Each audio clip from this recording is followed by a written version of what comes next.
Good morning everyone, Jai Hind. Today we are here at the platform of Shiksha Kranti.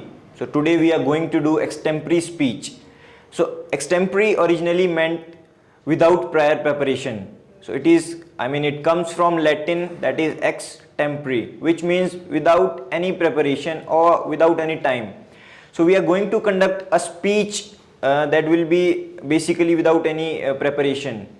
So there are many benefits of extempore, including communication skills, plus it checks or tests person based on his original thoughts. We get to know about his clarity of mind and communication skills. So I have got few chits. We are going to give it to participants, and they'll be choosing one topic, and after choosing that they'll be given 60 seconds to think about the topic, and after doing that they'll come up on stage and speak on that topic. नमस्ते आप सभी को। जैसा कि आप सभी को पता है कि आज सैटरडे है और आज हम एक्टिविटी करते हैं। जो आज के हमारा जो एक्टिविटी रहेगा उसमें हमें चिट में हमने कुछ टॉपिक्स लिखे हैं जो कि एक कैंडिडेट यहाँ आएंगे और उन चिट में से एक चिट वो उठाएंगे, ठीक है, और उसमें जो टॉपिक लिखा होगा उस पर उन्होंने अपने विचार व्यक्त करने हैं। चलिए हम शुरू करते हैं इस एक्टिविटी को। आप सभी को शुभकामनाएं। So first of all I would like to call Pawan Pandey. पवन को अपनी चिट मिल गई है। अब वो 60 सेकंड इसकी प्रिपरेशन करेंगे और आफ्टर 60 सेकंड्स ये हमारे मंच पे आके वो जो टॉपिक उनके चिट में लिखा है उस पर अपने विचार व्यक्त करेंगे। जय हिंद एवरीवन। सो आज का जो मेरा टॉपिक है वो है क्लीन इंडिया, स्वच्छ भारत। आज जो सबसे बड़ी दुनिया में परेशानी है वो है पूरा विश्व जो आज जूझ रहा है वो पॉल्यूशन से जूझ रहा है।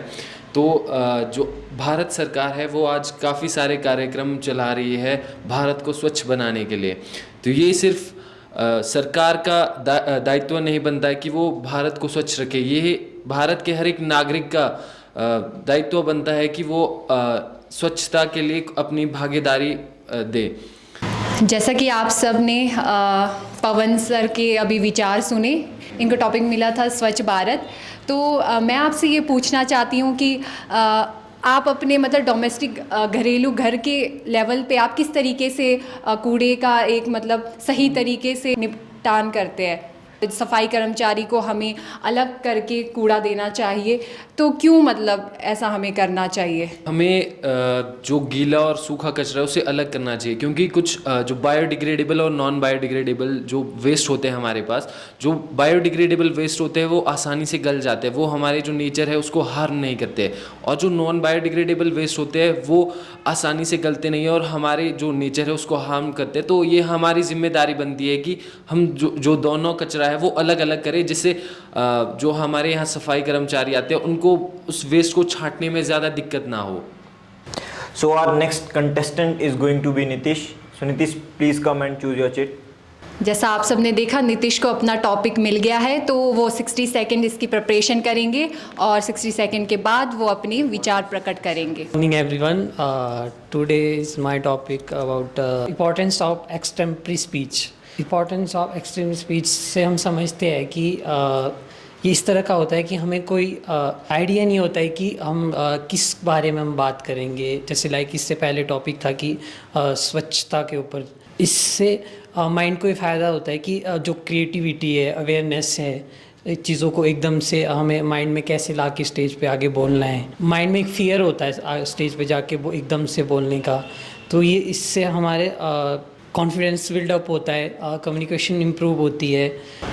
नीतीश जी, आज आपका मतलब पहला एक्सपीरियंस था यहाँ पर बिना किसी प्रिपरेशन से किसी टॉपिक पर अपने विचार व्यक्त करने का, तो आपको अभी मतलब कैसा फील हुआ, क्योंकि ये फर्स्ट टाइम आपने ये चीज़ फेस की है? मैंने फर्स्ट टाइम फेस किया है कैमरे के आगे बोलना, तो मुझे कोई आइडिया नहीं था कि कैसे किस चीज़ के बारे में बोलना है, क्या बोलना है, क्योंकि और थोड़ा सा कॉन्फिडेंस में भी प्रॉब्लम है।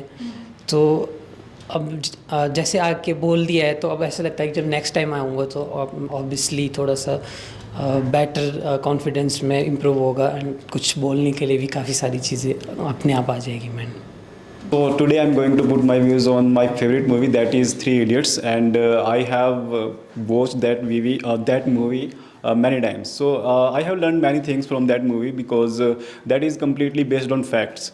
we also see those things in our daily life. And if we see in the education field, so many things have been shown in that movie as it is. So I think the way of teaching, the way of learning in schools and colleges, that would be similar which have been shown in that movie. So you mentioned that your favorite movie is Three Idiots. So can you please tell which particular part of that movie is your favorite? In that movie, there are many parts which I liked most, because I liked some scenes which are scientific. And if I talk about the favorite scene, that is when Amir Khan impressed his professor. That was the favorite scene. Okay, and what do you think is the message that movie gives to audience? The message is given by that movie is we have to learn things, have facts about things. Okay, fine. So basically, you're trying to say that practical knowledge is equally important as much as academics. The practical knowledge is more than, I think, theoretical, because if we do practical, so we can learn many things. Because I think theoretical is also important, but practical is most important. So our next participant is going to be one of our anchors. So please, Rohini ma'am, come up and put forth your views on your topic. Hello everyone, जैसा कि मुझे topic मिला है which is better online और offline classes, तो मैं अपनी इस पे विचार व्यक्त करने जा रही हूँ। मुझे ऐसा लगता है कि दोनों ही जो मीडियम है ऑनलाइन और ऑफलाइन क्लासेस हमारे लिए यूज़फुल है, बट ऐसा होता है कि कभी कभी हम ऑनलाइन क्लासेस लगाते हैं, वहाँ पर हमें बहुत सारे माध्यम मिलते हैं, बहुत सारे ऐसे टीचर्स मिलते हैं जिनके सबके पढ़ाने का एक तरीका बड़ा यूनिक होता है, बट कभी कभी ऐसा हो जाता है कि हम उसमें अपना काफ़ी समय बर्बाद कर देते हैं। जैसे कभी हमने एक टीचर से एक कहीं ऑनलाइन क्लासेस लगाई, कुछ टाइम पढ़ा, फिर उसका हमें कुछ समझ नहीं आया या फिर हमें अच्छा नहीं लगा, फिर हम दूसरे पे शिफ्ट हो जाते हैं। फिर मुझे ये चीज़ लगती है थोड़ा कि मतलब इसमें हमें समय बर्बाद भी होता है। बाकी ऐसा है कि मतलब जैसे हम ऑफ़लाइन क्लासेस लगाते हैं, ऑफ़लाइन क्लासेस में हमें अगर कुछ चीज़ समझ नहीं आती है तो हम अपने अध्यापक से हम वो चीज़ पूछ सकते हैं, जो कि ऑनलाइन क्लासेस में ऐसा होता है कि थोड़ा ये प्रोसेस ऐसा होता है कि हमें कमेंट लिखना पड़ता है कि जैसे लाइव क्लासेस होती है तो इतने सारे प्रश्न होते हैं, तो कभी हमारे प्रश्न के हमें जवाब भी नहीं मिलते हैं। जब कुछ ज्ञान अर्जित करने का समय आता है, मुझे लगता है दोनों ही ये जो मीडियम है ऑनलाइन क्लासेस और ऑफलाइन क्लासेस बहुत ही बेनिफिशियल है एक स्टूडेंट के लिए, तो मैं दोनों को ही एक इक्वली इम्पोर्टेंस दूंगी। और अब मैं हमारे नेक्स्ट कैंडिडेट को बुलाना चाहूँगी जो है निशांत जी, और उन्हें हम मंच पे बुलाना चाहेंगे अपने विचार व्यक्त करने के लिए। So the topic that I got is India's mission to moon. So our journey towards moon began with our first lunar mission, that was Chandrayaan-1, which was launched on 28th of August 2009, and it was a successful attempt. We landed successfully on the surface of moon, and after that was our second try that happened on 2019, and the program was named Chandrayaan-2. It didn't turn out to be success for India because it lost connection after some time, and then this year only we just gave another try, and the mission was named Chandrayaan-3, and it was all about landing in the south pole of moon. So south pole of moon is yet till now it was not explored by any other nation, but India became the first country to do so because of the toughness and hardness plus the maneuvers that is required to land a rover in that particular region of moon. And I would say that it was really a great success for India because the scientists of ISRO, they did a great job, as the investment was not that much high for that particular project. So they used the resources very beautifully, and plus what is required to explore universe is not money, it is hard work and dedication which our scientists have. I think it is going to open a great industry of space for Indians, because now world is going to believe that India has got the potential for space travels, and we are capable enough to put satellites of various countries into the orbit of Earth.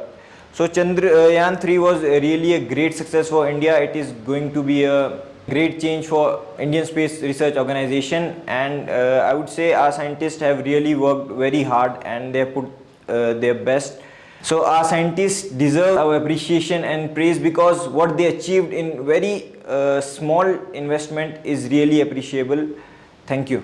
जैसा कि आप सब ने देखा कि आज Saturday को हमारे यहाँ पर एक्स्ट्रा करिकुलर एक्टिविटी हुई थी, जिसमें हमने एक एक्टिविटी की यहाँ पर, तो सभी बच्चों ने बहुत अच्छे से यहाँ पार्टिसिपेट किया और सबका मैं बहुत धन्यवाद करना चाहूँगी अपने विचार यहाँ प्रकट करने के लिए।